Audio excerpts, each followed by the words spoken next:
اور اس میں وہ علامہ اقبال کا ایک مصرع یا ایک شعر دے کر کہا کرتے تھے کہ اس کا جو مفہوم ہے نا اس پر آپ نے کلام کہنا ہے. تو یہ بڑا اچھی بہت بڑی بات ہوتی تھی کہ ہم سب کا رجحان اس طرف جاتا تھا اور ہم ایسی نظمیں لکھتے تھے جس میں اصلاحی پہلو اور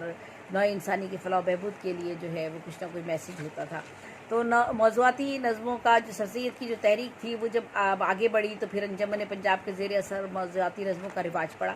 اور نظم کی حید کے حوالے سے اسماعیل مرٹھی اور عبدالحلیم شرر صاحب کے بھی تجربات سامنے آئے اور انہوں نے بہت تجربات کیے. اکبر آبادی، اسماعیل مرٹھی اور نظموں کی میں مقصدیت کو انہوں نے جو نظمیں لکھی انہوں نے ان کا جو موضوع تھا وہ یہ تھا کہ مقصدیت ہونی چاہیے نظموں میں. نظموں کا یہ نہیں ہونا چاہیے کہ بغیر کسی مقصد کے آپ کوئی کلام لکھ رہے ہیں اور اس کا کوئی مشن نہ ہو، کوئی مقصد نہ ہو،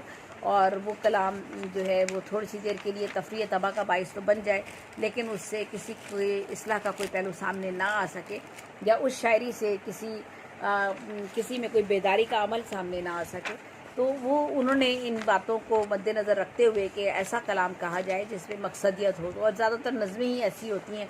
جو مقصدیت لیے ہوئے ہوتی ہیں.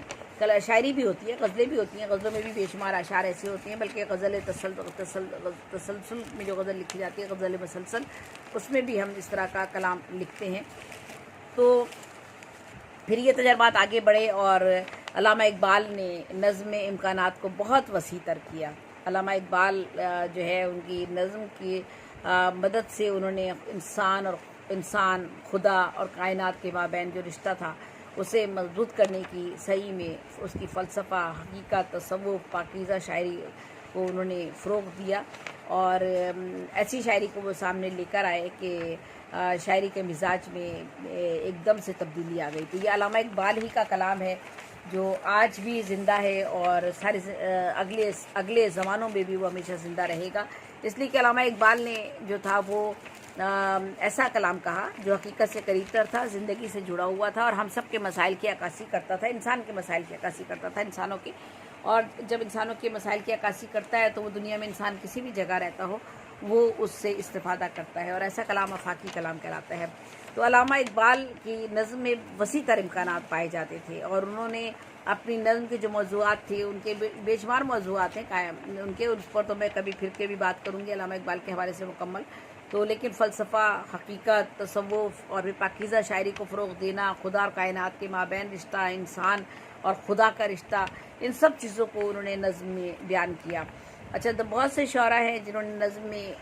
نظم کو بہت آگے بڑھایا اور نظم نگاروں میں تقریباً ہر شاعر نے نظمیں لکھی ہیں. ایسا نہیں ہے کوئی بھی شاعر کہ جس نے نظمیں نہ لکھی ہوں. بہت کم ایسے ہوں گے جنہوں نے صرف غزل لکھی یا وہ کچھ اور انہوں نے کسی اور صنف پر خاص توجہ دی ہو. لیکن نظم نگاری چاہے نظم کی کوئی بھی صنف ہو، نظم تو ہر شخص نے ہی تقریباً، ہر شاعر نے تقریباً لکھی ہے. تو نظم کو شعراء نے بہت زیادہ فروغ دیا. پھر ترقی پسند تحریک نے ایک نئے مزاج کے شعراء کو متعارف کرایا. ترقی پسند کی جو تحریک آئی اور یہ تحریک ایک مقصدی تحریک تھی. معاشرے میں غربت و استحصال کے خاتمے کو مد نظر رکھا گیا اس نظریے میں، اور یہ ہوا کہ غربت و افلاس جو ہے اس کو کس طرح ختم کیا جائے، معاشرے میں خوشحالی کیسے لائی جائے اور ایک عام آدمی کی زندگی میں تبدیلی کیسے پیدا کی جائے، اور جو ہے وہ ایک عام آدمی کو نچلی سطح سے اٹھا کر جو ہے وہ ایک متوسط طبقے تک کس طرح سے لایا جائے. تو یہ نظریہ تھا ترقی پسندی کا، جس میں ہمارے فیض صاحب کا ذکر آ جاتا ہے، مجاز کا ذکر آتا ہے، احمد ندیم قاسمی کا ذکر آتا ہے، سعد لدھیانوی صاحب کا ذکر آتا ہے اور بے شمار شعراء اس میں پھر شامل ہوتے گئے اس قافلے میں اور آج بھی شامل ہیں اور وہ کام کر رہے ہیں. پھر حلقہ ارباب ذوق نے نظم کی تحریک کو آگے بڑھایا اور نون میم راشد بھی میرا جی ہیں، انہوں نے شعوری کوششیں کی اور آزاد نظم کے بھی تجربات کیے اور اردو نظم میں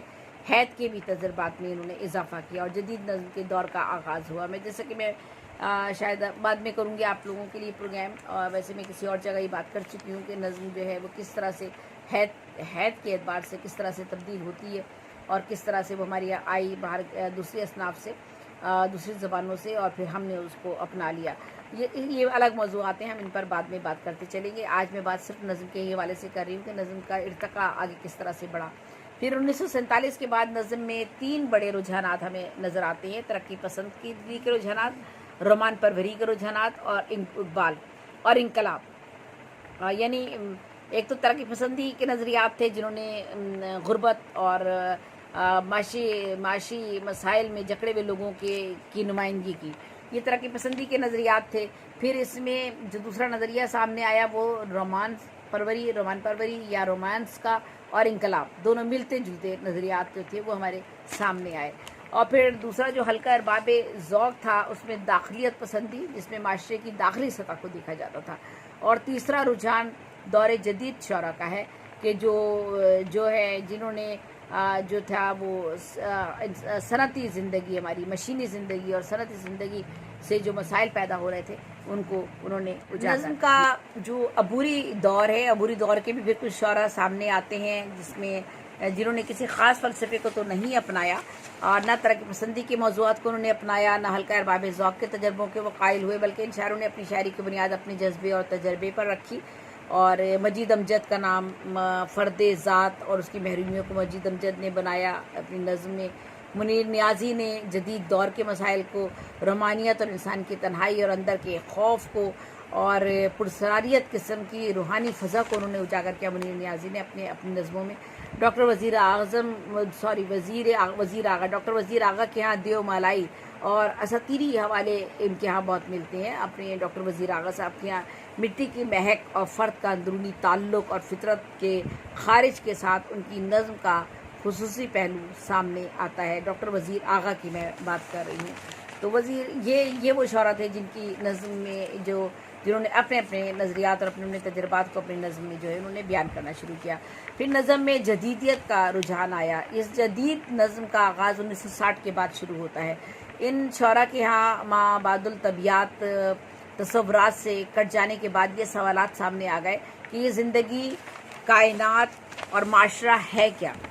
میں کون ہوں؟ روح کے تحفظ سے زیادہ ان کے ہاں جسم کے تحفظ کا حوالہ زیادہ مضبوط ملتا ہے۔ اس مکتبہ فکر کا شاعر اپنی پہچان کی تلاش میں سرگرداں نظر آتا ہے اور وہ اپنی پہچان کی تلاش میں سوالات کرتا ہے اور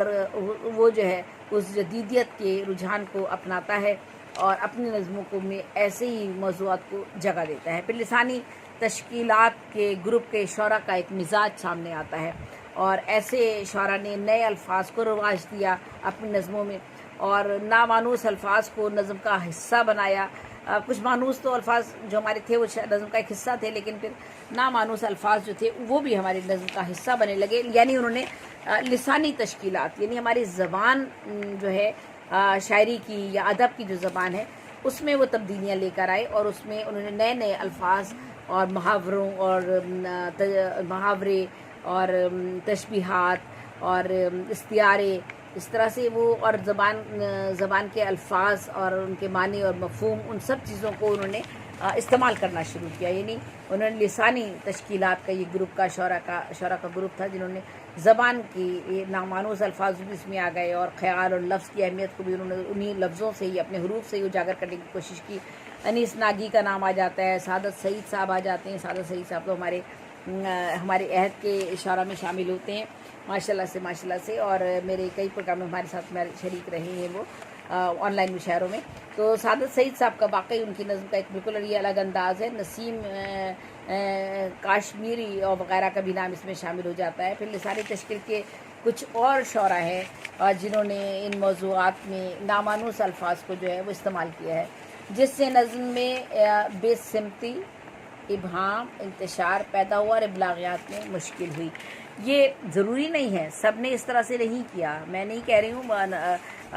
ہمارے ان شعراء میں جن کی ہم یہ بات کر رہے ہیں، یہ ان میں بے شمار لوگوں نے سہل انداز کو بھی اپنایا اور ابہام سے مبرہ بھی ان کی نظمیں تھیں، اور انہوں نے لسانی تشکیلات کا جو ہے وہ تو ضرور اپنائیں، یعنی نئے الفاظ سامنے لے کر آنا، مشکل الفاظ سامنے لے کر آنا، ثقیل الفاظ اور ایسے موضوعات کا انتخاب کرنا جو ذرا عام آدمی کی سوچ سے بالا تر تھے۔ تو چونکہ شاعری جو تھی وہ پھر یہ الگ مزاج سے الگ سے ہٹ کر ہوئی، کچھ سائنسی موضوعات اس میں آ گئے،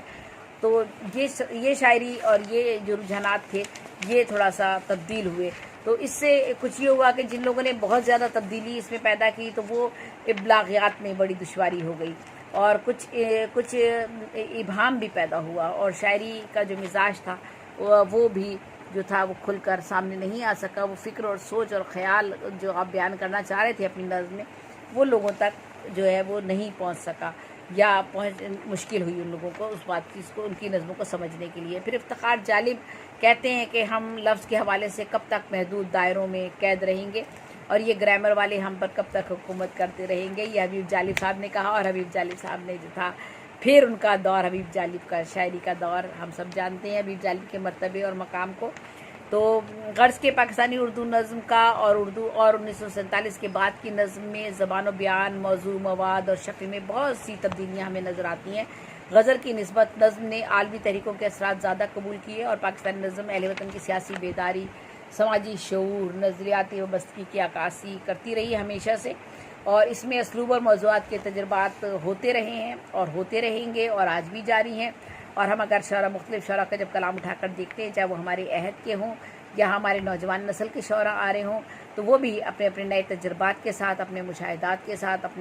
اپنی نظم میں جو ہے وہ اپنے خیال اور فکر کو جو ہے وہ سامنے لے کر آتے ہیں۔ تو نظم جو ہے اس کی میں آج آپ سے بات کر رہی تھی کہ نظم کا ارتقاء اور جدید اردو نظم اور نظم میں مختلف حید جو ہے وہ کیا ہیں۔ تو حید پر انشاءاللہ پھر کبھی بات کریں گے، جس میں پھر آزاد نظم بھی آ جاتی ہے، نثری نظم بھی آ جاتی ہے، نظم مارہ بھی آ جاتی ہے۔ ان موضوعات پر پھر کبھی کسی وقت ہم گفتگو کریں گے، اور لیکن آج صرف میں نے نظم کے ارتقاء کے حوالے سے آپ سے بات چیت کی ہے، اور